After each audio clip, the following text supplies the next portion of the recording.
Boa noite a todos, sejam muito bem-vindos a mais um encontro do Grupo de Estudos do Direito Sistêmico. E nós vamos dar continuidade à leitura do livro Amor à Segunda Vista, de Bert Hellinger. Vamos retomar na página 37 o procedimento. Hoje nós temos como leitor o Eurico e estamos sob a orientação do René Schubert. Lembrando que os nossos encontros, eles acontecem todas as terças-feiras, às 20h20. O link fica disponível nos grupos que nós temos no Telegram e no Facebook, o link do Zoom. O grupo chama Direito Sistêmico Grupo de Estudos, tanto no Facebook como no Telegram. E nós temos também um perfil no Instagram, que é Leituras Sistêmicas. Então, nesse perfil a gente também compartilha o caminho para esses grupos, compartilhamos algumas informações, e é isso. Bom, Renê, antes de passar a palavra para você, então eu vou comentar um pouquinho. Sexta-feira e no final de semana teve o Hellinger Days aqui em São Paulo, e eu participei. Achei algumas coisas interessantes até para o grupo de estudo. Não vou relatar muitas coisas, porque foram 3 dias de imersão profunda, e eu não fiz anotações, assim, eu gosto de sentir o campo, né?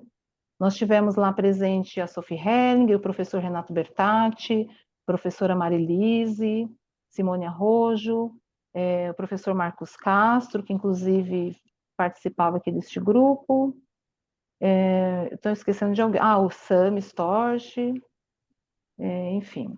E aí uma das coisas que foi comentado lá, e que é o que a gente já comentou várias vezes aqui, a importância do estudo continuado, né? Então, tinha muitas pessoas lá que era a primeira vez, tinham bastante mesmo, que era a primeira vez que tinham contato com a Hellinger, né?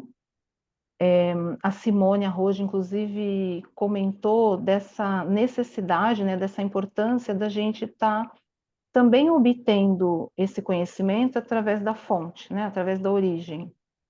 E a Sophie Hellinger fez uma associação, um paralelo com a árvore, quando fala de constelação, né? Então a pessoa tem lá um tema, então ela fez a referência da árvore, da raiz e as folhas, né? Que a necessidade das pessoas ficarem sempre querendo constelar várias coisas, como se estivesse constelando só a folha. E na verdade a gente tinha aqui na raiz, né? E aí, quando a Simone Arrojo trouxe essa questão da importância da gente também ter esse conhecimento, né, da fonte, eu também fiz essa associação com a árvore, né, quer dizer, as raízes, né, então, assim, é o que dá essa sustentação para a gente. E aí me veio a imagem, assim, de uma árvore, assim, com muitas raízes, então, assim, é muita coisa, né, mesmo a origem sendo lá de trás, a constelação também está em crescimento e evolução, e aí o estudo continuado faz a gente também movimentar, né? Vida é movimento, a constelação atua com vida e morte, então é movimento, né? Então esse era um dos pontos e reforça a importância desse grupo, né? A gente está sempre evoluindo nos estudos. Então essa é uma das coisas que eu achei interessante pontuar. Vão ter, pelo que ela falou, vai ter outros eventos, então eles estão, além da pós lá, eles estão elaborando outros eventos que eles vão divulgar depois nas redes sociais para o ano que vem, que também parece ser bem interessante, né? Eles não entraram em detalhes, mas já deram uns spoilers lá. E é justamente para essa formação, esse estudo continuado dos consteladores, né? E uma novidade de primeira mão, que eu vi de longe assim, em breve nós teremos o livro do professor Renato Bertatti, A Saúde, volume 2. Estava lá, junto com a Raquel, que é a assistente dele, e ainda não tem data de lançamento, eu sei que vai ser em São Paulo o lançamento, então logo nós teremos. Eu até falei para ele, professora, a gente estava esperando esse livro já há muito tempo. Então, para quem não né, chegou depois no grupo, nós fizemos a leitura desse livro, acho que uns 3 livros atrás, né? E a gravação dessa leitura também está no YouTube, no canal do Hamilton Plácido da Rosa. Então, é bem interessante. A gente estava ansioso por esse livro, é bem grossinho assim, que eu vi lá assim, e logo teremos novidades do lançamento. E na verdade, né, era isso que eu gostaria de falar, assim, porque e a questão das pessoas, é muita gente nova, então assim, gente, é necessário a gente continuar com isso. Esse grupo está desde 2016, então assim, que perdure por muito tempo. Ah, e uma outra coisa também que eu achei interessante. Eu sentei perto de umas pessoas e no início tinha uma moça que eu percebi que ela falava, né, espanhol, é da Argentina. Então tem um grupo lá, ela é da época do Bert lá de trás, então ela já acompanhava ele em vários lugares do mundo, e eles estão montando um grupo e eles querem levar a Hellinger, né, a Hellinger Schule para lá, porque lá não tem. Então eles estão sentindo uma necessidade bem grande e tinha uma turminha lá, bem interessante. E do norte da Argentina, que eu achei mais interessante ainda. Não é de Buenos Aires. Então é isso, gente. Agora eu passo a palavra para você, Renê. Muito obrigada. Obrigado você, Helena, por esse relato, né, do Hellinger Days. Como a Helena nos contou, a Sophie segue aqui em São Paulo, agora levando adiante aí o Cosmic Power, né? Então ainda vão ter alguns movimentos aqui por São Paulo. E também gostaria de fazer um convite para vocês. Em novembro nós teremos o 6º Congresso de Constelações Familiares da ABC, né, a Associação Brasileira de Consteladores. Foi uma das primeiras associações aí, né, aqui no Brasil, né, e foi a partir dessa associação que Bert veio a primeira vez também aqui para o Brasil. Tá? E vai ser um evento online, dos dias 11 a 15, e nós teremos convidados internacionais e nacionais. Né? Entre outros, quem vai fazer a abertura do nosso congresso vai ser João Garriga. Teremos também Inga Lavalda, Cornélia Bonkamp, Miguel Chiavo, da Argentina, e Stefan Hausner. E, entre os convidados nacionais, a Gláucia Paiva, a Cristina Florentino, Tônio Luna, né? Então, algumas pessoas presentes, o professor Renato Bertatti vai estar presente no congresso, né, para nós divulgarmos também, né, juntamente com o IBCF, o mapa de evidências, né, de pesquisas em constelação familiar. Né? Quer dizer, isso é uma parceria entre todos os institutos e associações, e a cada congresso que a gente vai fazendo, a gente vai trazendo um pouco mais de como está esse mapa de evidências aí. Né? Então, a gente também tomou um cuidado, né, para não marcar as datas iguais. Né? Então, teve o evento do IBCF, agora teve o Hellinger Days, novembro vai ter o do ABC e tal, para não encavalar uma coisa em outra, e exatamente para as pessoas poderem fazer isso que a Helena nos falou, né, de um estudo continuado. Né? No caso desse congresso, pelo fato de ser online, ele tem essa possibilidade de todos vocês participarem, inclusive, né, de outros estados, outros países. Nós já temos algumas pessoas inscritas também da Argentina, Colômbia, Chile, México, Espanha, né, porque teremos vários palestrantes aí de língua espanhola. Né? Então, fazer esse convite aí para vocês, né, estaremos presentes nesse congresso. E, antes da gente fazer a leitura, eu quero dar um feedback para a colega Vera Maria Cirineu, né? Aquela pergunta que você fez para mim, Vera, ficou, né? Apesar do meu livro não ter chegado ainda, né? Eu fui atrás das palavras, inclusive da forma como Berta utiliza, né, nos livros, e realmente existe uma similaridade na língua alemã, uma proximidade muito grande entre o aceitar e o assentir.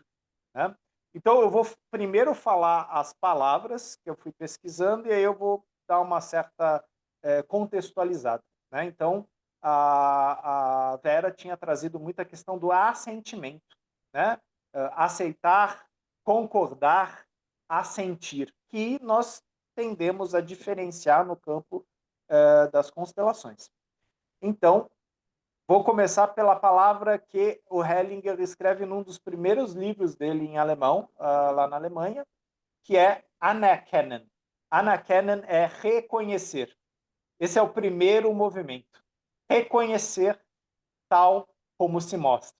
Aqui a gente ainda não tem aceitação, aqui a gente ainda não tem concordância, a gente tem aquele wow, putz, aquele primeiro impacto de não fazia ideia que era assim, né? E o Hellinger às vezes chamava agora eu vejo, né?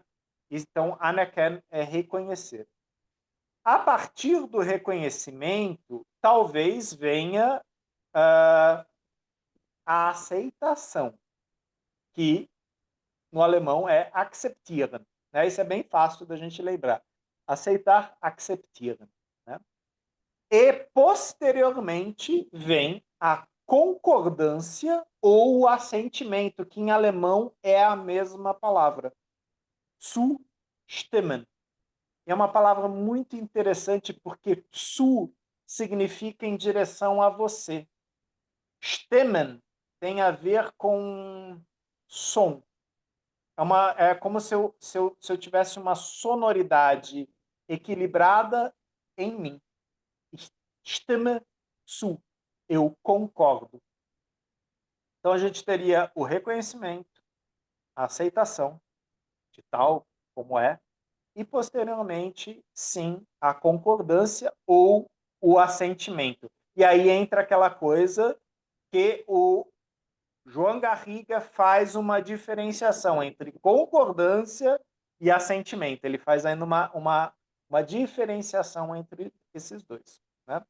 E aí eu ainda peguei uma outra palavra que a gente utiliza bastante em psicologia e também em constelação, que é a questão da inclusão, que em alemão fica einbeziehen. Né? É interessante essa palavra porque beziehen ou Beziehung é relação. Beziehen também significa puxar. Né? Einbeziehen é para dentro.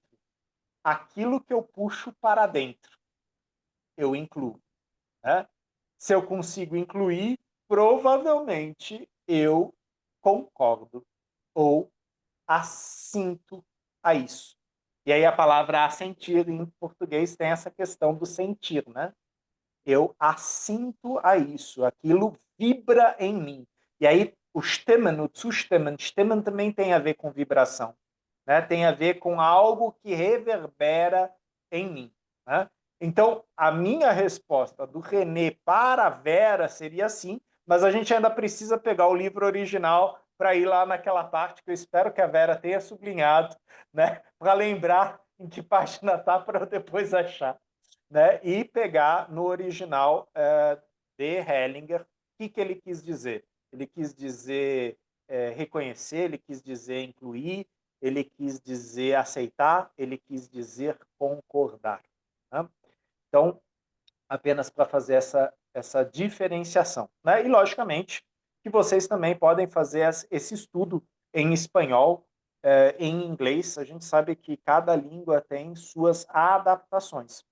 E Bert Hellinger, por vir de uma tradição, primeiro teológica, né, tem todos os estudos dele em cima da religião, e também psicanalítica, existe esse cuidado com as palavras. Né? As palavras elas têm muita força e você utilizar elas precisamente é importante. Né? Isso às vezes é um trabalho hérculo para o tradutor-intérprete. Né? Porque quando ele está lá traduzindo na hora, às vezes ele adapta a tradução. E nisso se perdem algumas coisas. Agora, por outro lado, um texto que é traduzido se espera uma precisão maior. Né? Mas, como a gente falou da última vez, isso na maioria dos nossos pensadores, né? Desde Platão a Freud, Darwin, a gente sabe que as traduções, às vezes, elas perdem alguns conceitos que naquela língua são muito importantes, mas que, de repente, na nossa língua não tem a mesma importância, não tem o mesmo contexto. Então, sim, isso acontece. Tanto que eu acho muito interessante que todos os livros que eu tenho do Dostoiévski, e Dostoiévski é um escritor que ele foi traduzido várias vezes aqui no Brasil, sempre tem a nota do tradutor, falando da dificuldade, né? Porque não era só traduzido russo, era a questão também como Dostoiévski brincava com as palavras. Uma característica de que James Joyce também fazia, Shakespeare fazia, né? E aquela coisa, né? Eu conto uma piada em alemão, eu vou traduzir para o português, ela não é engraçada, né? Porque é um traquejo da língua, é um conceito que naquele contexto, naquela cultura faz sentido, aqui não faz nenhum, né? Mesma coisa filme americano, né? A gente às vezes ouve uma piada lá dos Estados Unidos e fala, mas por que o pessoal está rindo disso? É porque tem todo um contexto por detrás daquela piada que, para nós, para a nossa cultura latina, aqui, não faz muito sentido, né? Mas, apenas para reforçar isso que a Vera trouxe, né, que nós tendemos a fazer uma diferença entre o reconhecer a situação, aceitar aquela situação para talvez ou não concordar e assentir com ela, né? Então, Hellinger falava, eu reconheço o nacionalsocialismo e eu aceito o nacionalsocialismo, é um fato histórico, apesar de não concordar com ele. Então, ele faz uma clara alusão, quer dizer, eu aceito que isso existiu. Agora, isso não significa que eu sou concordante com o que foi feito naquele fato.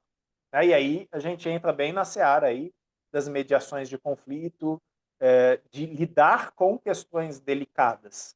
Aceitar não é a mesma coisa que concordar ou assentir. E para isso tudo a gente tem que ter primeiro o reconhecimento. Isso é muito comum dentro da psicologia, né? Muitas vezes você ouve um cliente falando e você percebe que certas interpretações você ainda não pode fazer porque você já percebeu uma dinâmica nele que ele ainda não reconheceu. Então, Sêneca dizia, faz parte da cura o desejo de ser curado, né? Então, pegando o Eurico aqui, né? O Eurico me procura por causa de alcoolismo. Não é o caso, é só um exemplo, né? E ele fala para mim, eu estou aqui porque minha esposa disse que eu tenho um problema com álcool. Eu pergunto para o Eurico, e para você, você tem problema com álcool? Não, mas eu estou aqui porque minha esposa quer que eu faça terapia. Então a gente tem toda uma questão de reconhecimento que ainda precisa ser trabalhada para a gente ir para a aceitação, né, de um quadro clínico e talvez a concordância dos efeitos desse quadro no Eurico, na família dele, no meio social, no trabalho, né? Quer dizer, enquanto ele não reconhecer, enquanto ele não fizer esse primeiro passo, a cura, cura, né, com aspas grandes, né? O terapêutico ele está em questão. Talvez ele não aconteça. Por isso que a gente não obriga as pessoas a fazer constelação familiar, né? A pessoa vai fazer constelação familiar porque ela quer, ela está procurando, né? Ah, não, Renê, eu vim aqui porque a Helena falou que minha vida vai mudar com isso aqui. Então a gente tem que alinhar, né? O que na vida dela ela quer mudar, né? Para ela parar de pôr a culpa na Helena Júlia, né? Tipo, qual que é a tua expectativa? O que você acha que essa terapêutica, esse olhar, pode trazer? Né? E aí a gente reconhece ou não certas coisas. Né? Se de repente ela virar para a gente e falar, olha, eu já procurei de tudo, né? E eu quero a cura do câncer e falaram que constelação pode ajudar. Calma, calma. Né? A constelação oferece um olhar. Ela não cura câncer. Né? E é importante que o terapeuta coloque, sim, parâmetros para o cliente, diferencie certas coisas. Né? Posso caminhar junto contigo olhando para isso, mas eu não posso te prometer uma cura. Né? Ah, mas falaram que o Hellinger trabalhava com isso. Verdade, ele trabalhava com isso. Né?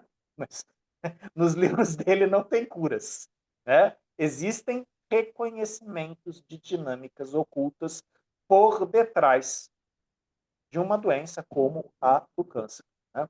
E aí ontem estava tendo uma live com a Natália Kopachevski e Stefan Hausner e Ricardo Mendes. E a Natália pergunta para o Stefan: existe alguma doença que não seja sistêmica? E Hausner respondeu: tudo é sistêmico, tudo que está em relação a. Ou seja, uma doença, ele está se relacionando a algo. Sim, ela é sistêmica. A questão é que às vezes a gente não enxerga isso. E às vezes a constelação, ela evidencia quais que são os fios conectados naquela dinâmica, naquela temática. E isso às vezes é o reconhecimento que aparece a partir de uma constelação. Do cliente olhar e falar, não fazia ideia. Nossa, eu achava que era só isso aqui, é tão maior. Ou ele fala, nossa, eu achava que era tão grande e, na verdade, está mais relacionado a isso aqui. Então, ele deixa algumas coisas mais claras. Ok, a Helena fez uma introdução, eu fiz outra. Vamos para a leitura, hoje com o Eurico. Por favor, Eurico. Boa noite a todos. A gente está na página 37, o procedimento. Nesta constelação, podemos descobrir muito sobre as relações de casal. Demonstrei também alguns importantes modos de procedimento. Isso já começou com a minha pergunta a respeito da questão. Vocês entenderam o que o homem disse em relação a isso? Quem permanece tão vago e geral em suas declarações não está realmente conectado à questão. Se tivesse entrado nisso, não poderíamos ter chegado a esse resultado. Apenas depois o tema real veio à luz. A mulher dá e ele toma. O que disse antes a respeito disso? Que não funciona. É verdade. No fundo, isso não funciona. O terapeuta deve saber disso e também deve ousar a verbalizá-lo. Só depois se pôde perceber a real seriedade, tanto no homem quanto na mulher. E não se brincou mais. Os dois estavam sendo plenamente confrontados com a sua realidade. Em seguida, pude constelar a família e ver se ainda existia uma solução. Algo de importante veio à tona. Quando ele se curvou diante da mulher, quando apreciou o que ela fez por ele, isso teve tanto peso que compensou o que recebeu e tomou. Essa humildade e esse reconhecimento devolveram à mulher a sua dignidade. Quando ele o fez, tornou-se grande. Apenas a partir dessa humildade tornou-se grande. Em seguida, o coloquei ao lado direito de sua mulher. Quando o marido está à direita, a mulher se sente protegida. Sabe que agora pode contar com ele. Através disso, não se perde nada de seu tamanho. Pelo contrário, o marido, no entanto, percebe agora a sua real responsabilidade. Quando o homem está no lado esquerdo da mulher, possui uma certa liberdade de cometer qualquer tipo de travessura. Nesse caso, a mulher muitas vezes se responsabiliza também por ele, mas então ele é pequeno. Naturalmente, existem muitas constelações onde a mulher precisa estar ao lado do lado direito, mas por outras razões. Ao decorrer desse curso, isso ainda vai ficar claro. Fiz ainda uma constelação intermediária para ver se e como o conflito entre a profissão e de um lado e a família de outro pôde ser resolvido. Não achei o homem disposto a desistir de seus estudos. Mostrou-se que, quanto esforço e quanta decisão lhe foram exigidos para fazê-lo realmente. O que mais tarde deve e pôde ser feito, em detalhe, ainda se revelará. Aqui apenas representou-se ao casal a real seriedade da questão. E aí se evidenciou que o casal por si só é fraco demais para concretizar as compreensões aqui adquiridas. Mas quando percebe atrás de si os seus ancestrais, que realizam a vida também sob grandes desafios, ganham força. O que esse casal viu como um problema especial apresenta-se, comparado àquilo, como algo insignificante e pequeno. Para Vitor e Maria, com seus ancestrais, atrás de vocês também conseguirão. Representante de Vitor, gostaria ainda de acrescentar algo. Inicialmente, me senti como se estivesse paralisado. A decisão pela família não podia ter partido apenas de mim. Na verdade, estava apenas o caminho para o mestrado. Apenas quando a mulher sorriu para mim, existiu algo como uma permissão para ir mais uma vez até ela. Hellinger para Vitor e Maria. Isso ainda foi importante para vocês. Pausa. Alguém gostaria de fazer alguma colocação, né? Vocês leram semana passada a constelação, agora a explicação da constelação. Alguém gostaria de colocar alguma coisa? Dá para ver como o Hellinger ele é incisivo, né? Ele não ele não tem papas na língua, né? Ele fala e fala na presença do casal que está lá. Exatamente porque a forma terapêutica dele agir não era em segredo. Ele mostrava as coisas e fazia uma tradução daquilo que era visto. Ou melhor, uma descrição. Né? Quanto mais precisa era a descrição, mais todos que estavam presentes conseguiam enxergar aquilo que aparecia lá. Então não era uma interpretação do casal, mas uma descrição. Né? Aqui vocês vão ver essa questão do lado direito e lado esquerdo. Né? Às vezes isso aparece. Né? Isso às vezes tem muita dúvida. Ah, então quer dizer que se a direita é assim, é assado, tá, tá, tá, tá, tá, tá. E sim, o Hellinger às vezes trazia essa questão da linguagem do corpo. Conforme ele foi fazendo esse trabalho, ele foi falando, depende de como o sistema se mostra, depende de cada sistema, depende de cada tema, né?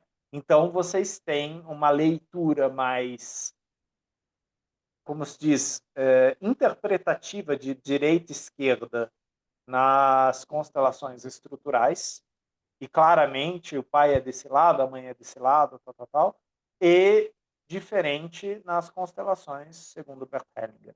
Né? E, logicamente, cada um tem uma base, né? Então é interessante isso que a Helena Júlia nos falou aí da raiz. Né? Existe um desenho, depois eu mando esse desenho para a Dilena, ela coloca no grupo para vocês, que o Guilherme Xengaray postou no livro dele, falando das origens das constelações organizacionais, das constelações familiares e das estruturais, onde ele fala de quem bebeu de quem, entre outros, né, Ivan Wozniak, Virginia Satir, Kinzoberg, e assim por diante. Né? Quer dizer, quem bebeu de quem e como que isso foi direcionando a constelação de um lado ou de outro. Né?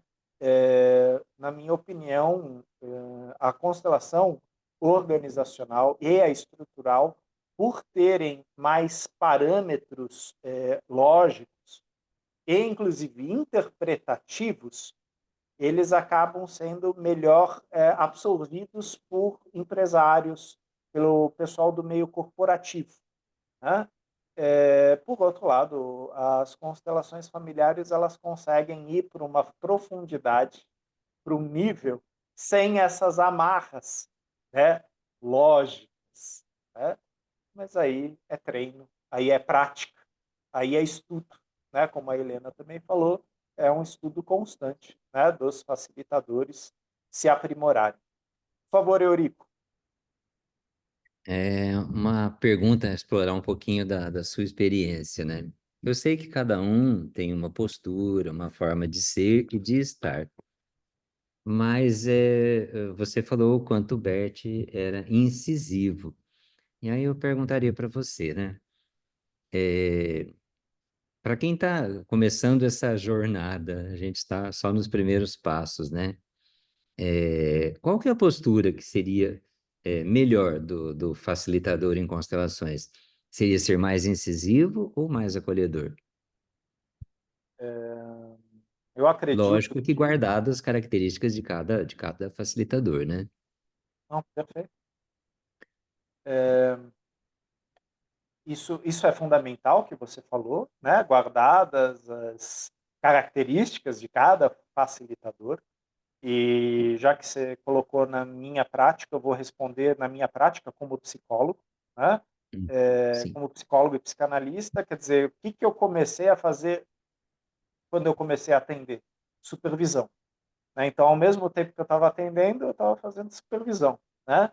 E eu tinha supervisores que eram de linhas mais incisivas, como Lacan, por exemplo, como Bion, né? Klein, né? Dentro da psicanálise eles são bem incisivos, as interpretações têm uma característica bem conceitual. E eu percebia que, para mim, isso não funcionava. E aí eu fui para esse outro lado que você acabou de falar, Yuri, né? Uhum. Acolhimento, né? E sim, a gente tem toda uma linha da acolhida, Winnicott, né? Ferenczi, outros psicanalistas que escutam e que acolhem, que interpretam de uma outra forma. Então, eu fui modelando também a minha postura aí volta de novo a raiz que a Helena Júlia falou. Há raízes teóricas, há profissionais que eu identificava mais com a minha postura. Lógico, admirava muito o trabalho de Lacan e de Bion, a lógica, a precisão, só que faltava muito arroz e feijão. Faltava muita supervisão, muito grupo de estudo, muito aprofundamento para eu conseguir fazer uma intervenção assim. Isso que vocês estão vendo aqui nesse livro é Bert Hellinger, depois de muitos anos como terapeuta de casais, como ele começou. Depois de muitos anos fazendo o trabalho dele com terapia de grupo.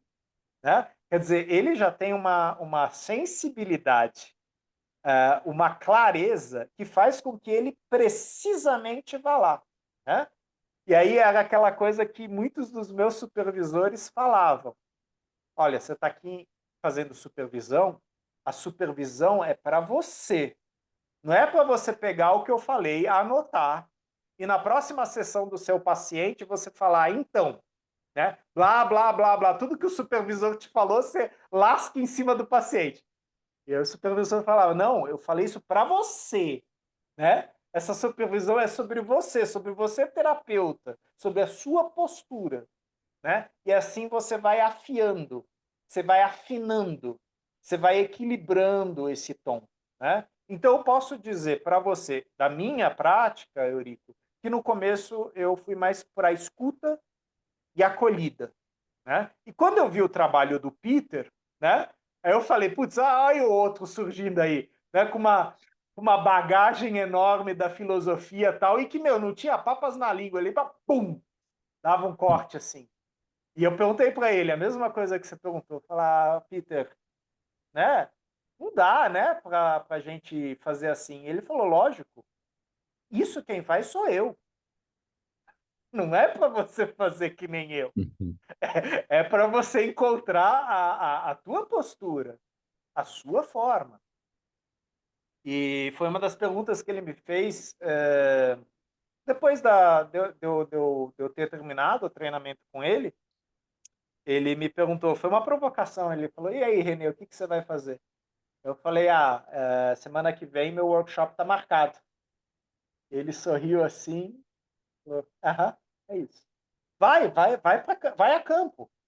Né? Vai a campo e vai testar. E, logicamente, fazer supervisão. Né? Vai procurar os facilitadores que têm experiência e com os quais você se identifica. Renato Bertatti, Guido Padovano, a gente tem vários aqui, Oswaldo Santucci, Sam Storch, né? Temos vários que dão supervisão, que dão formação, né? Que passaram aqui pelo grupo. Né? Eu lembro lá atrás, a gente tinha lançado o livro Toques na Alma, a primeira pessoa que fez um grupo sobre o Toques na Alma foi a Dilena. A Dilena me ligou, falou, Renê, podemos juntar uma turma aí, fazer o... Foi a primeira vivência do Toques na Alma. Aí surgiu do campo, de uma pessoa do campo, falar, não, traz uns exercícios aí para a gente ver. Né? Então, se a gente hoje fala de modelos, né, de práticas sistêmicas, surgiu a partir, né, da curiosidade, da inquietação e da força que essas práticas sistêmicas traziam para nós. Né? Eu tenho ainda essa foto de Helena, você juntou uma turminha boa, né? Eu lembro o Bruno Queiroz lá no meio, o Bruno tava novinho começando. Era a primeira vez do Bruno no nosso grupo. Eu também tenho as fotos, depois eu mando para você todas. Muito legal. Então, é assim, né, Eurico? Você procurar um estilo, sim, um estilo de postura. No meu caso foi o Peter. Por isso que eu gosto tanto do trabalho do Stefan. Né? Eu vejo uma semelhança muito grande do Peter com como o Stefan também conduz, como o Berto conduzia, como o Renato conduz. Né? E seguir essas pessoas e aprender com essas pessoas. Né? Então, quando a Alice Satin e o Hamilton chamaram o Bertatti, foi para isso. Né? Olha, a gente quer fazer um grupo de estudos e a gente quer alguém que tem muita experiência, postura, para a gente ler a obra de Berto. Pô, por que ninguém teve essa ideia antes? Né? Surgiu só em 2016. Depois disso surgiram outros grupos. Mas esse, desde 2006, está aqui. Né? E a ideia... 16, desculpa. E a ideia é exatamente essa, aprimorar a postura. Né? Porque supervisão a gente vai continuar precisando e, às vezes, a gente vai chegar no campo e isso, acho que a Cleusa e eu, a gente ouviu bastante do Berto. Né? Você não sabe o que fazer, não faça nada. Dá 2 passos para trás, respire e aguarda. Não é para você fazer por fazer, né? Respeita o campo. E às vezes você fala, pô, Renê, você não fez nada, não fiz nada, o campo fez tudo. Né? É saber se retirar da equação, se esvaziar. Né? É uma postura difícil. Que a gente quer fazer, a gente quer ajudar, né? A gente quer arrumar, a gente quer consertar, né? E o Hellinger fala, abdique, né? Abra mão de ajudar, abra mão de arrumar, consertar. E haja trabalho aí teórico, terapia, supervisão. Né? E eu passei por vários supervisores na psicologia, e o termômetro que eu usei foi esse, com quais profissionais eu me sentia à vontade. Mesmo eles tendo intervenções que eram difíceis para mim. Mas eu gostava da postura, da forma como eles trabalhavam, gostava da ética deles. Então, esses foram os que eu procurei para fazer supervisão. Que hoje em dia o pessoal chama de mentoria, né? Eu sou psicólogo e psicanalista, eu sempre vou chamar isso de supervisão. Né? E a supervisão ou a intervisão, né? Hellinger usava essas duas palavras, é um aprimoramento. É um aprimoramento no campo da tua escuta, da tua intervenção, da tua postura. E eu vi várias vezes o Peter falar: você não está pronto. Você não está pronto. Não, não é, isso não é constelação. Né? E é importante termos professores que falem isso para a gente. Ó, não sei o que é isso que você está fazendo, mas não é constelação. Tá? Isso aí tem outro nome. Não é constelação. Que bom que tenhamos mestres assim, professores assim. Não sei se respondeu, Eurico, ou se Sim, perfeito. chegou perto. E mostra, traz bastante clareza para a gente, porque, como você falou, né? Você mencionou, o Bert, ele sempre foi bem incisivo, principalmente nessa obra. E aí me veio essa questão, né? Lógico, guardadas as características de cada pessoa, né? Você vai ter pessoas mais incisivas e pessoas mais acolhedoras. Mas você tem que para qual lado, por exemplo, é uma curiosidade, na verdade, né? Para qual lado a gente deveria buscar esse crescimento? Eu acho que a supervisão é um caminho realmente muito bom para gente afiar essa navalha, vamos dizer assim. E tem um outro fator aí na tua pergunta que eu acho muito interessante, que é a questão dos casais, né? Eu tive a oportunidade de ter alguns professores que eram casais, né? Então, a Úrsula, o Thomas, o Peter e a Tsuyuko, o Bert e a Sophie, e especificamente na Úrsula e no Thomas, e no Peter e na Tsuyuko, assim como o Décio e a Vilma, existia uma sintonia tão grande entre o casal que, às vezes, um se retirava e o outro entrava no canto. Então, eu percebia que, às vezes, a Tsuyuka entrava mais e o Peter se retirava. Outras vezes, no caso do Thomas e da Úrsula, entra bem na sua pergunta, a Úrsula era muito incisiva. A Úrsula era pá! O Thomas era um fofo, cara, lindo, né? Ele abraçava, ele... Então, tinha vezes que a Úrsula saía e ele entrava, né? Porque aquele cliente precisava de uma linguagem mais acolhedora. Né? Pô, Renê, como que eu vou fazer isso se eu estou sozinho no campo? Descobre aí. Descobre aí como que você vai fazer essa mágica. Né? Mas é interessante essa coisa dos casais. E como esses casais, né, conseguiram encontrar essa fórmula, porque é uma fórmula difícil. Né? Porque não tem nada a ver com ego. Tem a ver realmente com esse esvaziamento. Né? Teve uma vez uma constelação muito específica que eu percebi. Eu estava acompanhando o Peter há um tempo e ele estava lá mordendo os lábios dele, né? Ele estava tentando ver alguma coisa lá. A Sophie chegou do lado dele e murmurou uma coisa. Ele respirou fundo, pegou o microfone e colocou o microfone para trás. E a Tsuyuko colocou o microfone para frente. A partir daquele momento, ela seguiu facilitando e ele do lado dela, acompanhando ela. Né? Então, como uma dança. Né?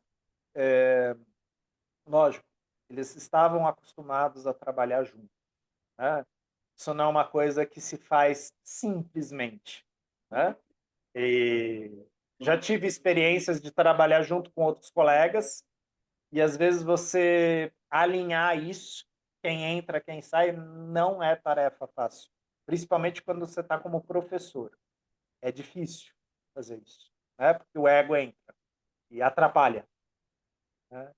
Então, é tentativa e erro, Eurico. E muita supervisão, muita terapia pessoal, muito estudo. Ah, eu já li A Simetria Oculta do Amor. Lê de novo.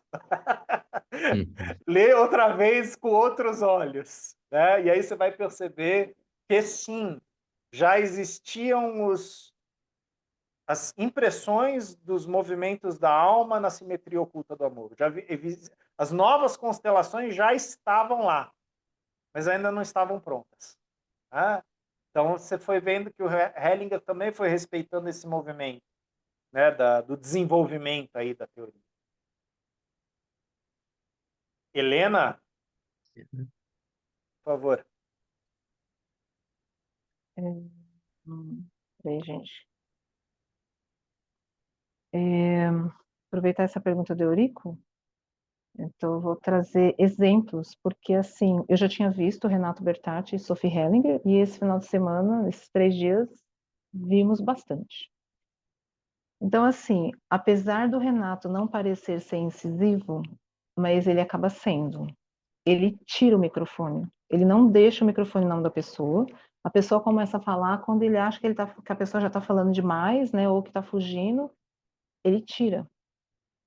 E ele, primeiro assim, ele se conecta com o cliente, então ele fica, gente, até ele brincou numa das constelações que ele falou assim, olha, as minhas constelações inclusive costumam demorar muito, porque ele se conecta, né? Então ele às vezes fica lá uns minutos em silêncio.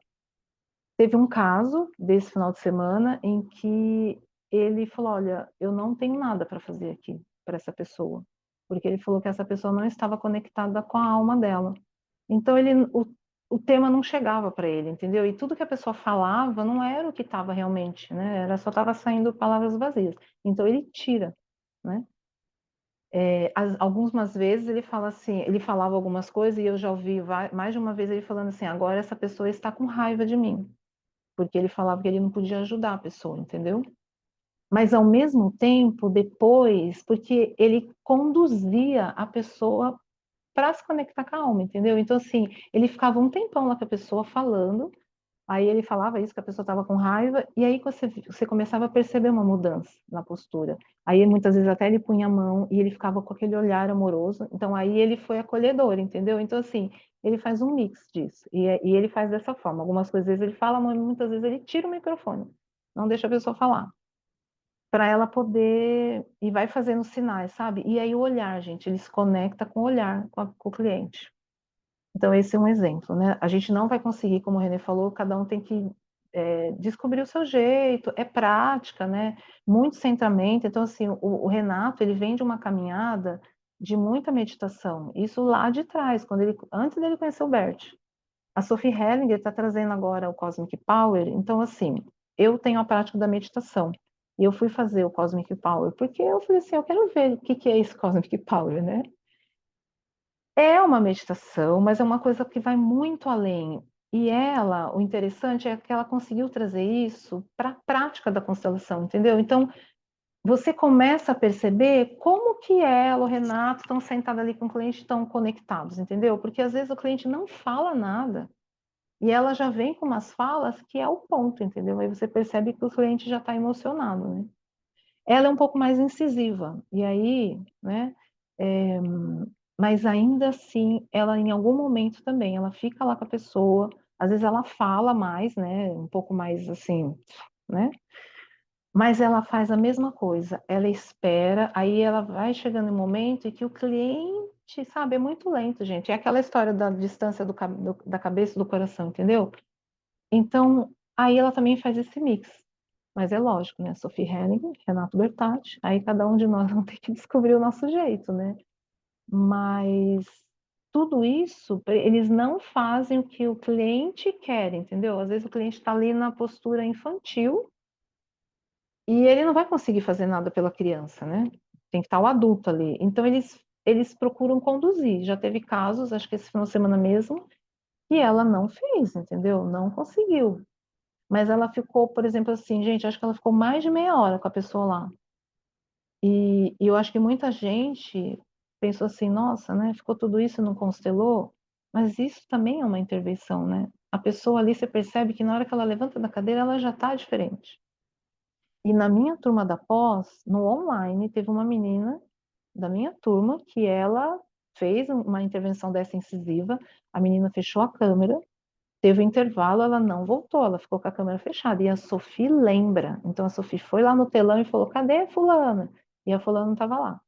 Depois, no nosso grupo lá do Telegram, ela falou assim: foi a melhor coisa que a Sophie fez para mim. Outra pessoa, gente. Então, assim, às vezes a gente acha que está ajudando, né? Ficar lá, ai, tadinho e tal, mas de repente esse tapinha aí de leve é necessário. Eu ainda não sei fazer isso, mas é o que o René falou, a gente observar, né, os professores, participar desses grupos, ter contato com esses que têm experiência para a gente descobrir o nosso jeito, entendeu? Inventar um outro jeito. Então eu vi esse final de semana isso de novo, tanto o Renato como a Sofia, eu já tinha visto e presenciei de novo. Era isso. Você fez eu voltar no túnel do tempo, Helena. O Peter, ele não deixava ninguém pegar no microfone dele. Não deixava. Exatamente porque era assim que ele também fazia intervenções. Né? Você ter um lugar de fala é muito importante. Se essa fala é vazia, ela era retirada. Né? E aí muitos poderiam falar, mas que soberba, né, de um facilitador fazer isso. Isso é postura. Nessas horas, o facilitador está facilitando o campo, ou como o Stefan Hausner diz, facilita para que a pergunta precisa seja levada ao campo. Qual que é o tema? Né? Que a primeira pergunta que o Hellinger fazia, o que te traz aqui? Qual que é o seu tema? Welches ist dein Anliegen? Né? E se a pessoa começava com historinha, ele fazia assim. Iaiá, iaiá. Qual que é o seu tema? Onde? Né? Onde você quer olhar? O que você quer olhar? Né? E eu lembrei de uma que foi muito interessante, agora me confunde se foi lá ou aqui. O Hellinger estava sentado, a pessoa sentou ao lado dele, era um homem. E quando o Hellinger olha para ele, o Hellinger estava sério, ele olha para o homem e o homem está reluzindo. Né? E o Hellinger sorri para ele, os dois ficam, acho que 1 minuto, um olhando para o outro sorrindo. Né? E aí o Hellinger só fala, gut, né? Bom. O cara levanta e vai sentar, né? E o Hellinger fala, agradável quando uma pessoa vem aqui e não traz problemas, né? E a gente sabe que teve uma intervenção aí, né? A gente não sabe o que se desenrolou, mas se desenrolou totalmente em silêncio. O Hellinger falava, existem pessoas que às vezes só querem sentar aqui do lado. E realmente elas não precisam falar. Né? E teve gente aqui no Brasil que eu lembro que falou, não, eu só queria sentar do seu lado. E aí ele olhava e disse, bom, você sentou. A pessoa, obrigado, ele de nada. Volta para o seu lugar. Né? E tem essa questão, né? São pessoas que a gente admira, são pessoas que a gente... Uau! E às vezes esse caminho de ir até lá, internamente, coisas estão sendo solucionadas. E aí a gente percebe que aquele tema que a gente tinha não era um tema. Não era necessário. Fala, Celso. Oi, René. Você falou esse negócio de sentar do lado. Eu lembrei de um vídeo bem antigo do Bert, que é um casal que é da Holanda. E, assim, tá a mulher e o homem, né? E a mulher se senta à direita do Bert e o homem na outra cadeira. E ele fica observando, sorrindo, né? Aí ele olha, observa, sente o casal. Aí ele vai fazendo algumas perguntas. É um movimento rápido, sim. Mas aí ele pede para esse casal inverter, para o homem sentar do lado dele e a mulher do outro lado. E aí ele fala assim, o que que tem nesse casal, né? Qual que é a dinâmica, né? E eu lembro que ele só vai sentindo, ele quase não faz pergunta para esse casal, mas tem uma hora que ele fala, qual que é o problema? Acho que é alguma coisa assim, ele pergunta para o homem, né? Para o marido. E aí ele fala, emocionado, ele fala assim, é um casal jovem, de mais ou menos uns 40 anos, mais ou menos. E ele fala assim, eu ainda cuido da minha mãe. E ele fala isso, é um pesar isso, né? Para ele.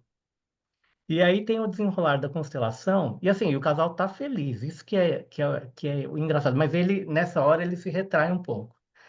E aí, é, o que me intriga, que me trouxe essa questão, que na verdade eu vi esse vídeo, não sei se alguém já assistiu, mas isso me marcou, assim, de uma forma, que ele fala assim, alguns integrantes do casal, às vezes, não têm a permissão de sair da família de origem para cuidar da mãe, né? Aí, não, mas isso ficou muito na minha cabeça, porque assim, num relacionamento, um casal jovem, você espera que, né, o casal vá se desenvolva e vá para frente, né? Mas eu não entendo, não sei qual era a dinâmica real desse casal, mas eu acho que esse fato dele ter que cuidar, eu não lembro, a mãe acho que tinha algum, não lembro qual o problema, mas eu acho que exigia dele muito, né?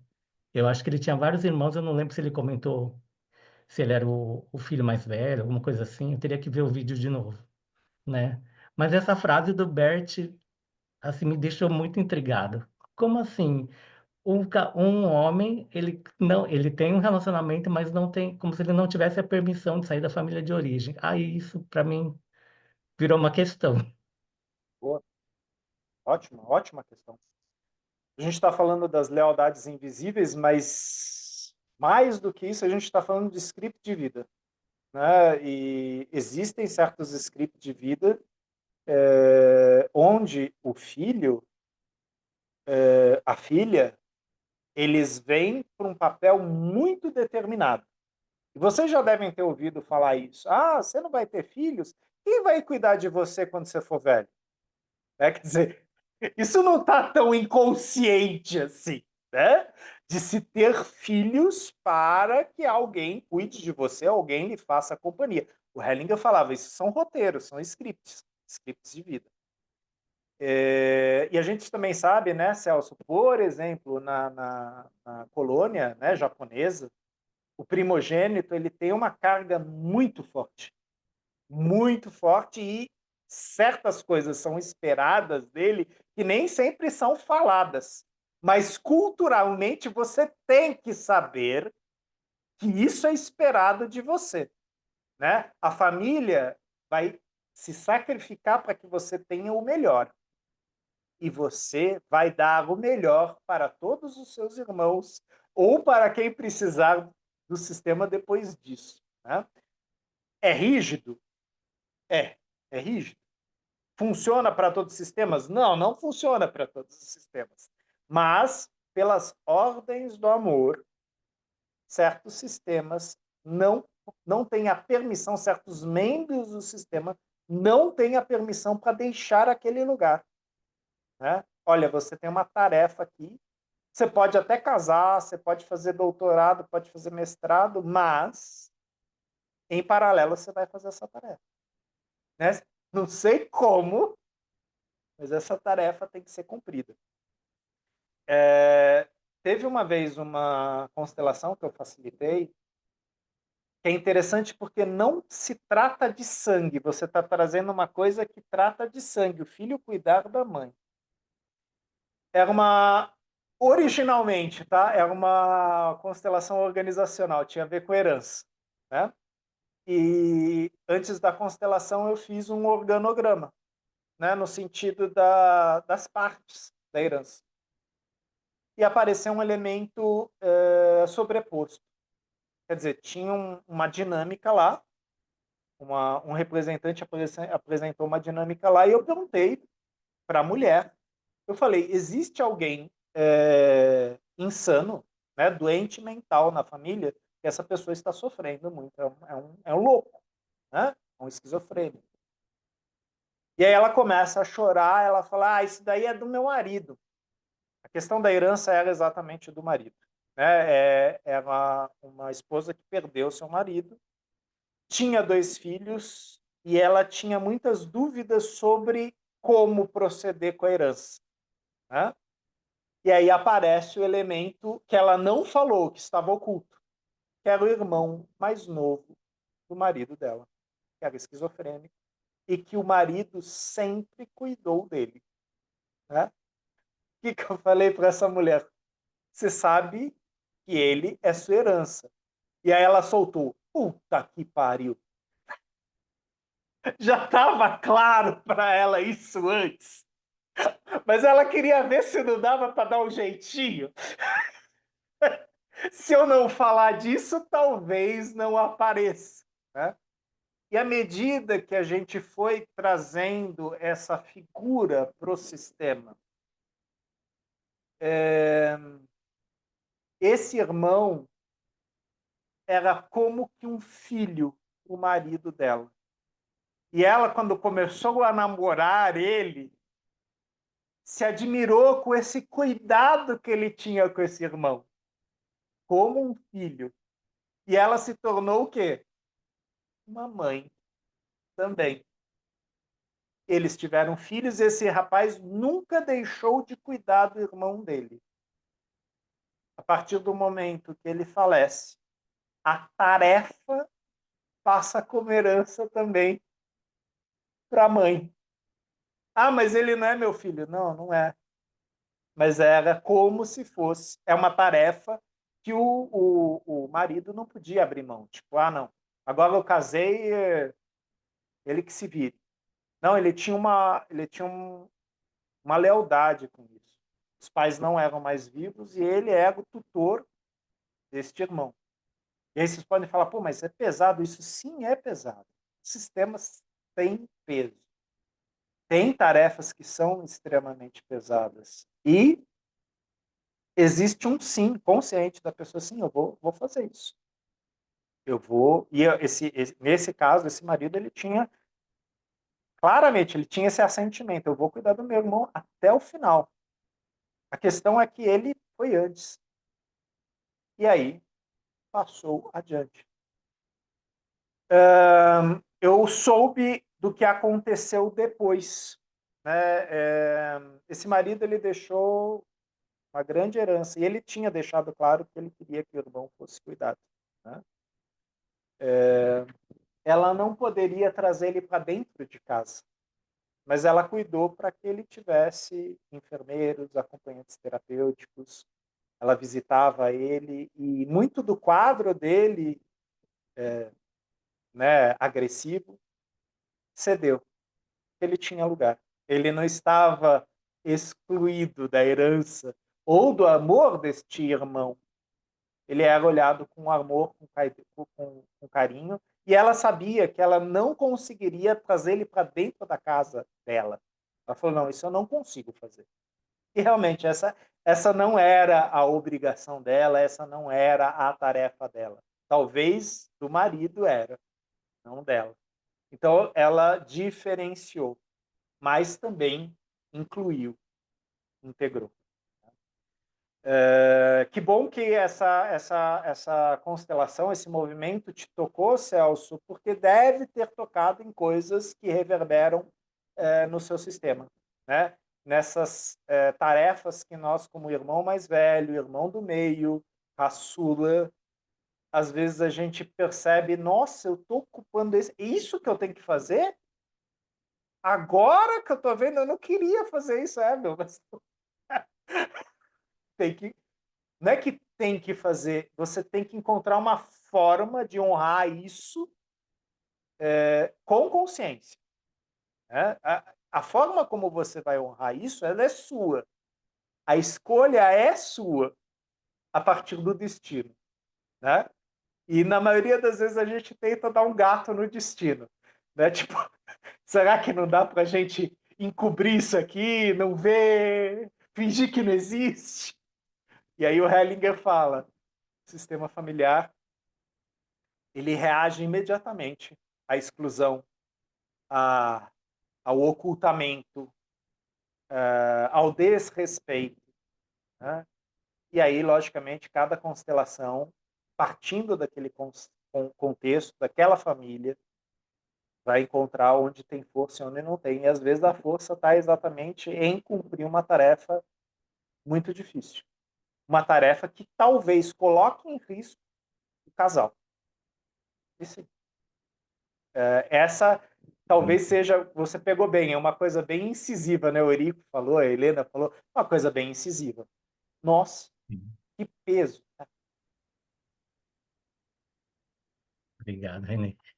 Não, é que assim, na cultura japonesa mais antiga, o filho homem mais velho tinha um papel meio que, né, de cuidar dos pais, assim, ficar sob responsabilidade. Hoje, lógico, né, cada vez menos, Mas ainda tem isso, né? Se espera, né? Como você falou, não é dito, mas é esperado, né? Não sei. É uma questão que eu tenho que pensar. É aquela coisa, né? Na cultura alemã se tem muito essa coisa da independência, da autonomia, às vezes de maneira exagerada, né? Quer dizer, a vovó tá lá com 90 anos, dirige, né? Meio cega e continua fazendo as coisas. Não, mas ela é autônoma. Não, peraí, tá precisando de um contorno. Ah, não, mas a gente não quer tirar dela a independência, a autonomia. É delicado, né? Eu estou falando de coisas que também aparecem no meu sistema, né? Ah, imagina colocar num lar, né? Colocar num asilo, né? A pessoa não vai poder ter a autonomia dela, a independência dela. Sim, cada caso é um caso, precisa ser avaliado. Né? Nós não estamos mais na Alemanha da Segunda Guerra Mundial, nós estamos em 2024. Né? Outras adaptações, outra sociedade, né? Outras formas de se olhar para isso. Mas tem esse peso que você está falando. E esse peso que você está falando é a boa e a má consciência. Né? A boa consciência é para pertencer, eu sou obrigado a fazer isso. A má consciência é, apesar de eu ser obrigado a fazer isso, eu vou fazer do meu jeito. E aí, quando eu faço do meu jeito, o pessoal olha e fala, não, mas você tem coragem de fazer assim? Então, aqui agora quem responde é o adulto, não é a criança. E sim, como adulto, eu tomei uma decisão e quem vai sofrer as consequências, os efeitos dessa decisão sozinho, sou eu. Quem vai sofrer as consequências é o adulto. Né? Às vezes a gente precisa passar por uma constelação para a constelação mostrar algo óbvio. Que todo mundo olha e fala, eu sabia disso. E depois complemento, foi bom ver isso. Né? É isso mesmo. Né? Não tem, não tem saída pela tangente, não tem atalho. É aquilo. Né? E aí eu vou tentar abraçar aquilo conscientemente, do que aquilo representa. Né? Sem que aquilo seja uma sombra, um monstro, algo asqueroso. E quando uma constelação nos toca assim, pegou num ponto determinante, né? Que foi, no meu caso, quando o Peter tocou na questão do nazismo. Ele fez uma intervenção comigo e foi uma intervenção que ficou reverberando provavelmente até hoje. Né? E que eu levei depois para a constelação com ele, levei para a supervisão, levei depois de novo para o Stefan Hausner. Né? Então, é algo que está no cerne da família, está lá. E lógico que dentro do nosso pensamento mágico infantil, vai que a constelação some com isso. Vai que dá um jeito nisso e isso fica no passado. Né? A gente tem esperanças. Né? E aquilo precisa purgar mais um pouco. E a gente ouve dos nossos professores, você vai ter que deixar isso aí. Isso faz parte de você. Isso faz parte do sistema. A constelação ela não é uma terapêutica de evitação, de fuga. Ela, nesse sentido, né, Eurico, é uma confrontação com o olhar mediador. Né? Confrontação no sentido de você vai ter que enfrentar. Né? Será que você pode enfrentar isso com consciência, com inclusão, com abertura? Então, confronto nesse sentido. Né? Eu estou vendo o que está à minha frente. Eu assinto a isso. Né? E o Hellinger falava, logicamente eu não vou conseguir reproduzir da forma como ele falava, né? Apenas quando eu dou lugar para aquilo que era tão difícil, para aquilo que era tão maldito. Quando eu dou um lugar e permito que aquilo atue daquele lugar, depois de algum tempo, talvez aquilo se torne uma bênção. Mas antes, precisa encarar e dar um lugar para isso. Agradeço aí a leitura de Eurico, as perguntas colocadas. Espero que sim, até a próxima eu tenha meu livro, né? Tá em algum lugar, tá chegando, né? Mas por enquanto a gente vai no brasileiro. Passo a palavra aí para Helena Júlia. Por favor, Helena. Obrigada, Renê. As perguntas difíceis e a leitura a gente vai deixar para a Cleusa, né? Ainda bem que a Cleusa está aqui, né, Cleusa? E obrigada, Eurico, pela leitura. Obrigada a todos pela participação, pelas colocações. Mesmo quando a gente às vezes lê só um pouquinho de página, mas é muito rico tudo que a gente troca aqui, então é muito bom. E até a próxima terça-feira, gente. Um bom descanso para todos, uma boa noite e até terça, semana que vem com a Cleusa. Obrigado, Tchau, Renê. gente. Obrigado, Bom Helena descanso. Júlia. Obrigado, Obrigado a todos obrigado, aí. Até a gente. semana que Boa vem. noite. Obrigada, boa noite para todo mundo. Boa Tchau. noite.